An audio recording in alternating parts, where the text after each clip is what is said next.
Today I'm introducing the two air-operated grease pumps.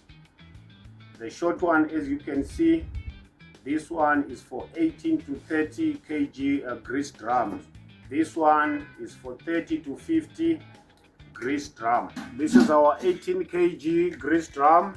Also a follower plate to avoid grease contamination. We also have a drum cover.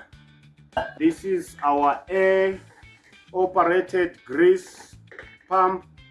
It pumps at the ratio of 60 to 1.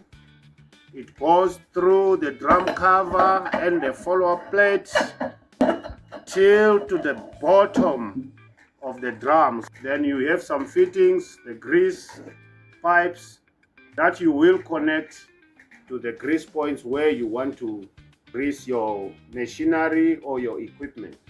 Join us again next time for another exciting episode of Fluidtrans Online Store.